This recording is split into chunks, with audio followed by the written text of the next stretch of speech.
তৃণাদপি শুনিছেন তররূপ শৈষ্ণ অমানি মানদেন কীর্তনীয় সদা হরি। তিনিই হরিনাম করার যোগ্য, আর অন্যেরা কেউ নয়। তাহলে এবার চিন্তা করুন, তবে আমরা কোন দিকে আমাদের লক্ষ্য? তাই বলছে মন তুমি তত দুষ্ট। তাই প্রভুপাদ এক জায়গায় বলেছেন, ভক্ত জিজ্ঞাসা করছে প্রভুপাদ তাহলে কি করে মনকে দমন করা যায়? তখন হচ্ছে প্রতিদিন সকালে উঠে মায়েরা উঠোন ঝাড় দেয় না, ঘর বাড়ি ঝাড় দেয়, নিজের মনের মুখে 100 ঝাঁটা মারবে, নিজের মনের মুখে 100 ঝাঁটা মারবে প্রত্যেকে, তাহলে মন দমন হয়ে থাকে। আর একজন জিজ্ঞাসা করছে, প্রভুপাদ তো আপনি যে ভালো ভালো কথা বলেন, আপনাদের এই আপনার শিষ্যরা এত ভালো ভালো শ্লোক, ভালো ভালো কথা বলে, ভালো ভালো কীর্তন করে, তা আমি কি করে পারবো? আমিও এরকম করতে চাই, আমিও আপনার কথা প্রচার করতে চাই। তখন প্রভুপাদ বলছেন, ঠিক আছে পারবে, আগে তুমি ওই শুয়োরের বিষ্ঠা দিয়ে দাঁতটা মেজে আসো ভালো করে। কি আবার কি কথা, শুয়োরের বিষ্ঠা দিয়ে দাঁত মাজবে? হ্যাঁ, তারপরে গোবর দিয়ে দাঁত মাজবে ভালো করে, তারপরে গোবর গোলা জল দিয়ে চান করবে, তারপরে ওই নর্দমায় চান করবে, তারপরে ওই গঙ্গায় যাবে চান করবে, তারপরে সেখানে বসবে আর হরিকথা শুনবে। তাহলে আগে বলছে শুয়োরের বিষ্ঠা দিয়ে দাঁত মাজবে, তারপরে ওইটা মুখটা ধুইয়ে আবার গোবর দিয়ে দাঁত মাজবে। কারণ মানে কি? বিষ্ঠা কারা? কবিরাজ গোস্বামী কি বলেছেন চৈতন্য চরিতামৃতে? পুরুষের কীট হইতে মুইসে লঘিষ্ঠ, জগাই মাদাই হইতে মুইসে পাপিষ্ঠ, মোর নাম লয় যেই তার পাপ হয়, মোর নাম শুনে যেই তার পুণ্য ক্ষয়, এহানো নিগৃহ্ণ মোরে কেবা কৃপা করে, এক নিত্যানন্দ বিনা জগত মাজারে। পুরুষ মানে বিষ্ঠা, বিষ্ঠার মধ্যে যে পোকা থাকে, যে পোকার থেকেও আমি আরো ছোট। যে কবিরাজ গোস্বামী ব্যাসদেবের অবতার, ভগবান বলছেন আমি ব্যাস, বিভূতি জগতে বলছে গীতাতে আমি ব্যাস। সেই ব্যাস এখানে দুই অংশে বিভক্ত হয়েছেন, বৃন্দাবন দাস ঠাকুর আর কবিরাজ গোস্বামী। তিনি নিজেকে বলছেন বিষ্ঠার মধ্যে যে পোকা থাকে আমি তার থেকেও আরো ছোট। আমার নাম যে শোনে তার পাপ হয়, আমার নাম যে উচ্চারণ করে তার পুণ্য ক্ষয় হয়ে যায়। এত নিচু, এত হীন, এত ঘৃণ্য আমি, এত মহাপাপী। আর আমরা 2.5 দিনের বৈরাগী, একেবারে সব বুঝে বসে আছি, আমি বেশি ভালো, আমি বেশি শ্রেষ্ঠ, অপরকে সহ্য করতে পারি না, অপরের উপরে হিংসা করি, এর উপরে মাৎসরতা, এই মানে নির্মৎসর নাং শতাং, আমাদের নির্মৎসর হতে বলা হয়। নির্মৎসর, মৎসরতা পরায়ণ লোকের সঙ্গ করলে হবে না, নির্মৎসর ব্যক্তিদের সঙ্গ করতে হবে। একে হচ্ছে সৎসঙ্গ, তাকেই বলা হয়। ওই তো ভোগ রোগ সুখ তো আছেই, ভোগে তো রোগ ভয়, রোগে তো শোক ভয়, ভোগ রোগ শোক একমার পেটের ভাই ভাই সব। তারপরে আরো বলা হচ্ছে, সেসব তো অনেক কথা, ওসব যোগীদের কথা, কি যোগী খায় একবার, ভোগী খায় দুবার, আর রুগী খায় বারবার। এটা যোগীদের কথা, ওসব আর এর থেকে মিশিয়ে ফেললে হবে না। বলে ভোগে যোগী খায় একবার, আর ভোগী খায় দুবার, আর রুগী বারবার খায়। দেখবে বুড়ি এত বড় সামলাতে পারছে না, হাঁটতে পারছে না, ট্রেনের মধ্যে যত হকার যাচ্ছে একটা করে কিনতে আর খাচ্ছে, যা হকার যাচ্ছে সব খাচ্ছে, এদিকে বুড়ি প্যান্ট মানে হাঁটতে পারছে, হাঁটফুট হাঁটফুট করছে। রোগেতে বোঝা হয়, রোগের একেবারে খনি সেটা। তা যাই হোক, আমাদেরকে মহাজন যেন গত সপন্থা, মহাজ্ঞানী মহাজন যে পথে করে গমন হয়েছেন প্রাতঃস্মরণীয়, সেই পথ লক্ষ্য করে সেই বৃত্তে ধার্যা ধরে আমরা হব বরণীয়। আর গীতা তো কথা বলছেন, কি যেন বলছেন গীতাতে, বলছে মানে সেই মহাজনের রাজ্যে পদ অনুসরণ করছে, যদাচরতি সৃষ্টি তত্ত্ব প্রতিবেতর জন সদা প্রবণম করতে লোকস্তদন। কোন বংশে, কোন সম্প্রদায়ের, কোন গোষ্ঠী শ্রেষ্ঠ ব্যক্তি যা যা আচরণ করেন তার অনুগামী লোকেরাও সেইটাই আচরণ করবে। তার আমাদের মহাজনেরা কে? আমাদের পরম পিতা কে? আমাদের প্রথম পিতা কে? তিনি হচ্ছেন ব্রহ্মা।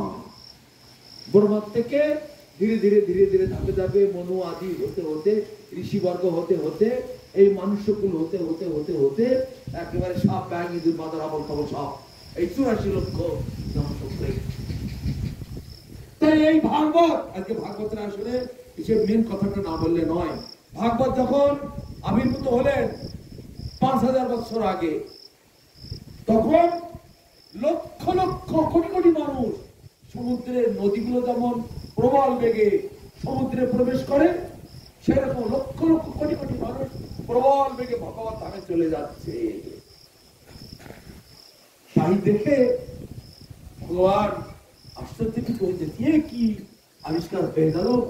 তাহলে আমার এই এত বড় কলকারখানা, এত বড় একটা ফ্যাক্টরি তৈরি করলাম, শত অচল হয়ে পড়বে। তখন নারদকে বলে, নারদ শীঘ্র যাও কৈলাসে যাও, শিবকে ডেকে আনো। খবর পেয়ে শিব একেবারে ছুটে গিয়ে দুর্গা দেবী, কি হলো প্রভু ঝটপট চলে যাচ্ছে। প্রভু ডেকেছে আবার সঙ্গে সঙ্গে শিব তখন বিষ্ণুর কাছে চলে যায়। আর দুর্গা দেবী রাস্তা তাকিয়ে আছে, ভগবান ডেকেছেন, নিশ্চয়ই বিশাল বিরাট কোনো দরকার পড়েছে। তুমি তো আমার অঙ্গের থেকে অভিন্ন, হ্যাঁ, তুমি আমার গুণের অবতার, গুণাবতার। তুমি আমার বিশেষ বিশেষ কাজ তোমাকে দিয়ে করাবার জন্যই তোমাকে সৃষ্টি করেছি আমি। তুমি আমার লীলার সঙ্গী, তোমাকে একটা বিশেষ কাজ করতে হবে। কি কাজ করতে হবে? এই জগতের লক্ষ লক্ষ কোটি কোটি মানুষ প্রবল বেগে সব আমার দিব্য ধামে, বৈকুণ্ঠ ধামে চলে যাচ্ছে। তাহলে এইখানকার কাজ কলকারখানা কি করে চলবে? চাষবাস কি করে হবে? এই সব লোকজন কি করে, এত 84 লক্ষ প্রকার জীব, এরা কি করে এই কলকারখানাটা চলবে কি করে? কেননা আমি তো এগুলো পছন্দ করি। তা কি করতে হবে প্রভু? যে আজ্ঞা আপনার, তোমাকে একটা কাজ করতে হবে। কি? এই তো ব্যাসদেব এই করে দিয়েছেন, তোমাকে উল্টো একটা কিছু করতে হবে। উল্টো কি করবো আবার? এমন কিছু শাস্ত্র তৈরি করতে হবে, লোক যেন আমাকে না চিনতে পারে, আমাকে যেন ভুলে যায়, আমার থেকে যেন দূরে সরে যায়। প্ল্যান। রাজনীতি নেতারা যেমন পলিটিক্স, তো ভগবান মাঝে মাঝে পলিটিক্স করে। কুরুক্ষেত্রের যুদ্ধের সময় ভগবান কত পলিটিক্স করেছেন। বলো তুমি বলো, অশ্বত্থামা হত ইতিগজ বলবে, আর ভীমকে বলে দিলেন যে ইতিগজ বলতে যাবে তুমি ঘাটটা পিটিয়ে দেবে জোর করে, যেন শব্দটা তার কানে না যায়। মানে ওই দ্রোণাচার্যের কানে যেন না যায়। দ্রোণাচার্যের পুত্র অশ্বত্থামা, দ্রোণাচার্য প্রতিজ্ঞা করেছিলেন সব থেকে বেশি জ্ঞান তো, আসল জ্ঞান তো তাকে দিয়েছিলেন। অর্জুন তো তার পরে, অর্জুন তো ভগবানের কৃপাতেই বলশালী। তো অশ্বত্থামার যদি আমার অস্ত্র ত্যাগ, ও যদি মারা যায় আমি অস্ত্র ত্যাগ করব, এটা প্রতিজ্ঞা করেছেন। অতএব ওই দ্রোণাচার্যকে তো হারানো যাচ্ছে না, ওকে কি করে হারানো যায়? তো যুধিষ্ঠির মহারাজকে বললেন, তো যুধিষ্ঠির বলে আমি ওইসব নিচে কথা বলতে পারবো, আমার একটা নাম সুনাম, ধর্মরাজ যুধিষ্ঠির, হ্যাঁ, ধর্মের প্রতি, ধর্মের স্বরূপ, এত বড় একটা সুনাম, এত বড় একটা সার্টিফিকেট আমি পেয়েছি, সেটা আমি নষ্ট করে ফেলবো? अरे बड़े भैया कम से कम ये तो बोल सकते हो, अच्छा तो वो है मुर्दा हाथी पड़ा हुआ है ना, हाथी के सिर पे क्या लिखा है, उसका नाम क्या है? उसका नाम तो अश्वत्थामा है, हाथी का नाम ही तो अश्वत्थामा है, ये तो बोल सकते हो ना। हाथी ना, अश्वत्थामा नाम का एक हाथी मर गया, अश्वत्थामा नाम एक हाथी मरे गए, এটা তো বলতে পারবে, তা বলতে পারবে, তাও এটা সত্যি কথা। কিন্তু গুরুপুত্র অশ্বত্থামা মরে গেছে, এটা আমি বলতে পারবো। তখন কি করলেন? ভীমকে বলে দিলেন, বড় ভাইয়া তো এরকম দুষ্ট, এরকম আছে, আমার কথায় বিশ্বাস নেই।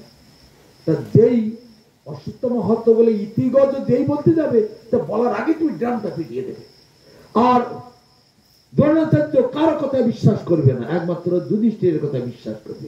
এরা কম বেশি মিথ্যে কথা বলে থাকে অন্য চার ভাই, কিন্তু যুধিষ্ঠির কোনোদিন মিথ্যে কথা বলে না। সেই জন্য কারো কাছে না গিয়ে এরা সবাই অশ্বত্থামা হত, অশ্বত্থামা মরে গেছে, আর ভয় নাই। অশ্বত্থামা ওর কাছে ব্রহ্মাস্ত্র ছিল, সব মরে গেছে, সেই কথা মানে দ্রোণাচার্যের কানে চলে গেল। চলে গিয়ে তখন ওখানে বলছেন, তাহলে দ্রোণাচার্যের সন্দেহ হয়েছে আমার ছেলে মারা গেল, কারণ এক একজন এক একটা সেকশনে যুদ্ধ করছে, এক একটা এখানে ওখানে কুরুক্ষেত্র ময়দানটা তো অনেক বিরাট, প্রায় 1 থেকে 150 কিলোমিটার এরিয়া নিয়ে কুরুক্ষেত্রের সেই ময়দান, বিরাট যুদ্ধক্ষেত্র, কোটি কোটি লোক যুদ্ধক্ষেত্রে উভয় পক্ষে। ভগবানের একাদশ অক্ষয়ী নারায়ণী সেনা সব দুর্যোধনের পক্ষে, আর সেই অনুপাতে পাণ্ডবদের পক্ষেও ওই রকম সেনা। তা যাই হোক, ওখানে যখন দ্রোণাচার্য এসে জিজ্ঞেস করছে অশ্বত্থামা কি মারা গেছে, হত? অশ্বত্থামা হত বলে ইতিগত যেই বলতে যাবে ভীমকে ড্রাম বাজাতে বলে দিল, ওই ইতিগত কথাটা দ্রোণাচার্যের কানে গেল না। তখন দ্রোণাচার্য অস্ত্র ত্যাগ করে রথের উপরে বসে তখন সমাধিস্থ হওয়ার চেষ্টা করছে। আর সেই সময় ধৃষ্টদ্যুম্ন সে দ্রোণাচার্য কাটতে যাচ্ছে, আর সবাই তখন গুরুদেব গুরুদেব গুরুদেবকে হত্যা করো না, গুরুদেবকে হত্যা করো না, গুরুদেব গুরুদেব আমাদের অস্ত্র গুরু, আমাদের গুরু। ধৃষ্টদ্যুম্ন বলছে আমার জন্ম হয়েছে ওই দ্রোণাচার্যকে হত্যা করার জন্য, যজ্ঞের ধোঁয়ার থেকে আমার জন্ম হয়েছে, সেই জন্য আমি ধৃষ্টদ্যুম্ন, মানে ধোঁয়ার যজ্ঞের ধোঁয়া থেকে আমার আবির্ভূত, যজ্ঞ থেকে আমার উৎপত্তি হয়েছে শুধু কেবল ওই দ্রোণাচার্যকে হত্যা করার জন্য। সেই জন্য আমি হত্যা করবই, কারণ আমার জন্মটাই বৃথা। সোজা গিয়ে এক কোপ মেরে দিয়ে এগার মুন্ডুটা নামিয়ে দিয়ে হয়ে গেল। এইবার পরবর্তীকালে কি হলো, যুধিষ্ঠির একটা পরম গুরু মহারাজ, আমাদের গুরু মহারাজ যখন গল্প করতেন আমরা আশপাশ থেকে তখন শুনতাম, পরম গুরু মহারাজ বলতেন এসব কাহিনীগুলো, মানে ভক্তির শ্রীদেব গোস্বামী মহারাজ। তো যুদ্ধ ধরে এই যুধিষ্ঠির মহারাজের রথ এই মাটি দিয়ে চলতো না, মাটি ছাড়া 12 ইঞ্চি উপর দিয়ে চলতো, মাটিটা পাপের জায়গা, সব পাপীরা এখানে ওইখানে আরতির সময় কীর্তন হয় না, পাপিও কি পাপ কি আরতি, পাপ দিয়ে আরতি করছে সব।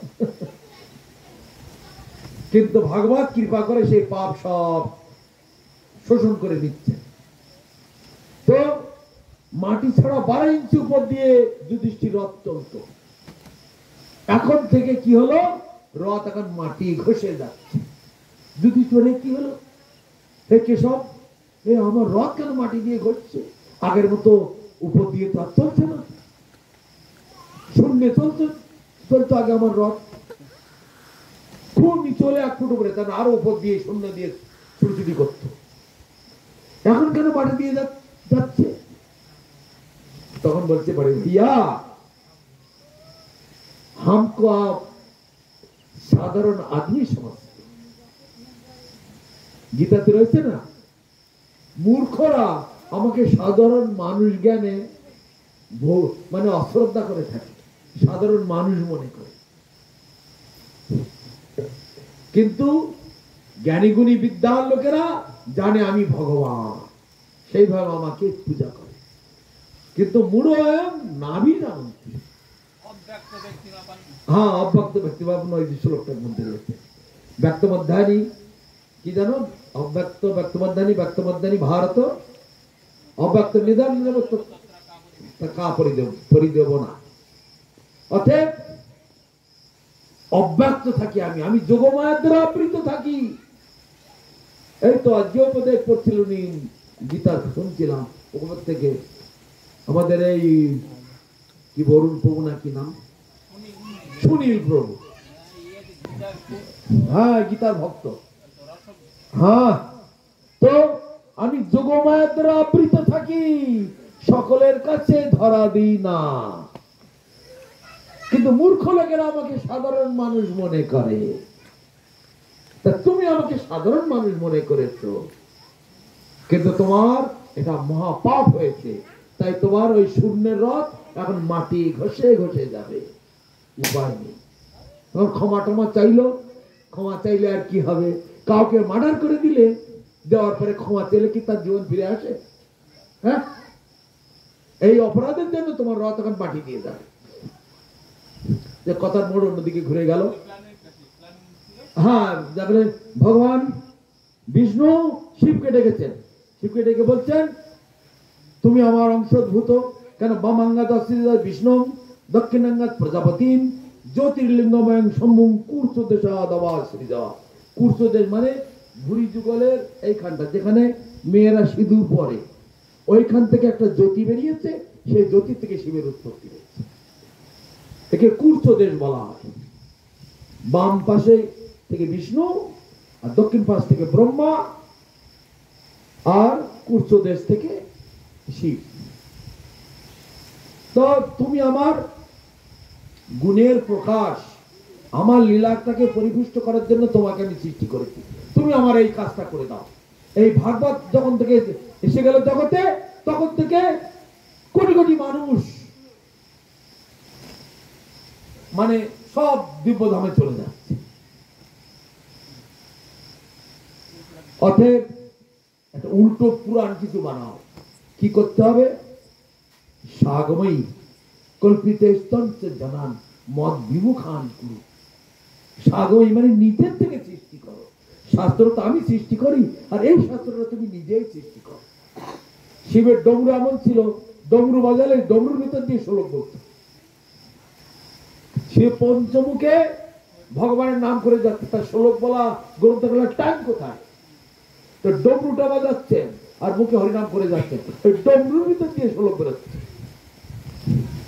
তা সেই তুমি সাগময়ী কল্পিত জানান মদ বিমুখান করু মাঞ্চ গোপয়, আমাকে এমন ভাবে গোপন করো যাতে সৃষ্টির সত্যরতা হয়। এই সৃষ্টিকর্তাটা যেন ঠিকঠাক থাকে, আমাকে তুমি লুকিয়ে রাখো। পুলিশ এসে বাড়িতে ঢুকলো, একটা চোর রাস্তায় দৌড়তে দৌড়তে বাড়ি এসে ঢুকেছে। মা গো বাবা গো, আমাকে বাঁচাও, আমাকে বাঁচাও, না তো আমাকে মেরে ফেলে দেবে। বাড়ির লোকরা যদি বলে না এই বাড়িতে কেউ আসেনি, পুলিশ ঘুরে চলে যাবে, যাবে কিনা? না না, এই বাড়িতে কেউ আসেনি। তখন পুলিশ ঘুরে চলে গেল, তাহলে পুলিশ ধোকা খেয়ে গেল। তা জগতের মানুষকে তুমি ধোকা দাও, ঠকিয়ে দাও, এমন ভাবে আমাকে গোপন করো যাতে কেউ এরা জানতে না পারে, বিপদগামী হয়, অন্য পথে চলে যায়, আর আমার এই কলকারখানা যেন ঠিকঠাক চলে। ঠিক আছে প্রভু, আপনার যে আদেশ আমি শিরোধার্য করলাম। কৈলাসে ফিরে এলেন নন্দী ভৃঙ্গিকে সঙ্গে নিয়ে। ওদের নন্দী ভৃঙ্গির সঙ্গেই থাকেন। তখন পার্বতী রাস্তার দিকে তাকিয়ে আছে, প্রভু কি হলো, কি হলো, কি খবর, কি খবর? প্রভু কি জন্য ডেকেছে, কি জন্য ডেকেছে? একটু বিষণ্ণ বদন, দেবী কিছুদিনের জন্য আমি তোমার থেকে দূরে থাকবো। হায় ভগবান, হে ভগবান, হে প্রভু, এইরকম কষ্ট আমাকে দিবেন প্রভু?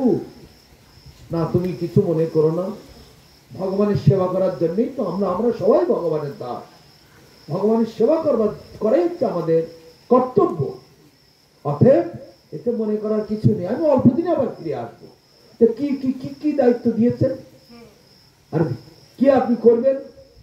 তখন শিব বলছেন, মায়াবাদ অসৎ শাস্ত্র প্রচ্ছন্ন ভৌত মুচ্যতে মৈব বিহিতং দেবী কলৌ ব্রাহ্মণ মূর্তি না। হে দেবী, আমি কলিযুগে ব্রাহ্মণ মূর্তি ধারণ করব, করে বৌদ্ধ ধর্ম আর অন্যান্য ধর্ম, শঙ্করাচার্য হব, আমি অমুক হব, আমি অনুকূল ঠাকুর হব, আমি সাই বাবা হব, আমি রামকৃষ্ণ হব, এরকম করে করে সব আমি একটা রূপ ধারণ করব, করে মায়াবাদটাকে প্রচার করবো, লোকে উল্টো দিকে ফিরিয়ে দেবো, যেন ভগবান দিকে না যেতে পারে। সেজন্য এইগুলোকে সব মায়াবাদের অন্তর্গত এরা সব।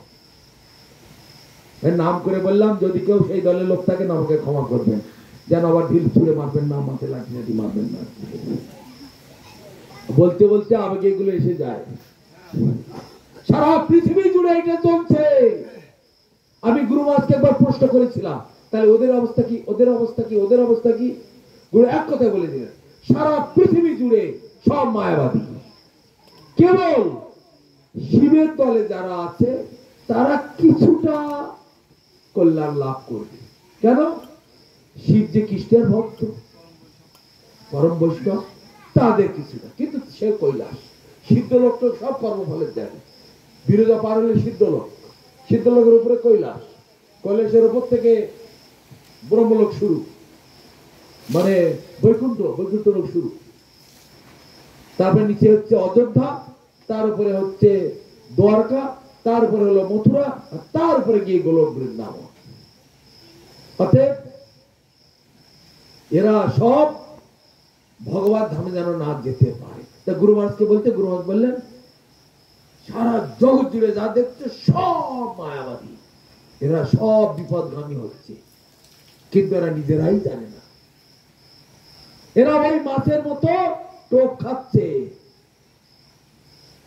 ওই আটা বড়শিতে গেছিয়ে জলে দিলে মাছ খুব আনন্দ করে খেলো, তখন পরেক্ষণে ওই মায়েদের রান্নাঘরে কড়াইতে পিঠ ভাজা হচ্ছে। এই সমস্ত জীব, সারা বিশ্ব ব্রহ্মাণ্ডে জীব, দেব দেবী পর্যন্ত, এরা সব ওই ত্রিতাপ জ্বালায় জ্বলে পুড়িয়ে মরছে। ত্রিতাপ জ্বালাতে দগ্ধীভূত হচ্ছে না, নিরন্তর। তাই ভগবান কৃপা করে গৌরাঙ্গ হয়ে এসে কলিযুগে সাধু পাওয়া দুর্লভ জানিয়া সাধু গুরু রূপে কৃষ্ণ আইলা নদিয়ায়। সাধু রূপে, গুরু রূপে স্বয়ং ভগবান এসেছেন। কলিযুগের লোক দুরাচারী, ব্যভিচারী, মিথ্যাচারী, কপট, রোগগ্রস্ত, স্বল্প আয়ু, নানান রকমের বদভ্যাস, মহাপাপিষ্ঠ, এদের উদ্ধার করতে গেলে স্বয়ং ভগবান যদি সহজ কিছু ব্যবস্থা না করেন, তাহলে এদের আর উদ্ধার হবে না। তা গুরু মহারাজকে একজন প্রশ্ন করছে, তাহলে অন্য যুগের মতো ধ্যান বা যজ্ঞ সব করতে বললেই তো হতো? না, হবে না। সত্য যুগে 1 লক্ষ বছর আয়ু ছিল, তখন 10,000 বছর ধ্যান করলো, 20,000 বছর কিছু করলো, এসব করে করে শাস্ত্র গ্রন্থ পড়ারও একটা সময় তাদের ছিল। এই যুগেতে সকালে উঠে খাই খাই করতে করতে চললো, রাত্রে সন্ধ্যাবেলা বাড়ি আসলো, খেয়ে দিয়ে আবার ঘুম। কখন গ্রন্থ পড়বে, কখন তার সময়। তেলকার যুগে তবু ছিল 10,000 বছর আয়ু ছিল, আর এই যুগে মাত্র 100 বছর আয়ু। অতএব তার মধ্যে আবার যারা ভোগী, তাদের আবার 100-ও অর্ধেক। দেখতে পাচ্ছ না, সব 40, 50, 25 মধ্যে মরে যাচ্ছে, ভোগ করার ঠেলায় মরছে, না তো মরার কথা নয়। যত বড় বিপদ আসুক না কেন, যত বড় হাতে ফাঁড়া লেখা থাকুক না কেন, হরিনাম করলে সে ফাঁড়া উদ্ধার হয়ে যাবেই যাবে। আমাদের পরম গুরুদেবের আয়ু ছিল 58 বছর, উনি 93 বছর থেকে গেলেন। আমাদের গুরু মহারাজের আয়ু ছিল, ভক্তি সুন্দর গোবিন্দ দেব গোস্বামী মহারাজের আয়ু ছিল 64 বছর, উনি 81 বছর চলে গেলেন। কিন্তু তবু আরো ভিতরে আরো অনেক রহস্য ছিল, হয়তো 84 বছর পর্যন্ত উনি থাকতেন, এটাই সবসময় আমাকে বলতেন। হরিচরণ প্রভুর আয়ু ছিল 74 বছর, উনি 82 বছর থেকে গেলেন। দামোদর মহারাজের আয়ু ছিল এরকম 71 বছর, উনি 80 পর্যন্ত চলে গেলেন। অরণ্য মহারাজের আয়ু ছিল 76 বছর, উনি 97 বছর পর্যন্ত থেকে গেলেন। অতএব জম কাল মৃত্যু আমার সেবকের দাসত্ব করে, এরকম বহু প্রমাণ।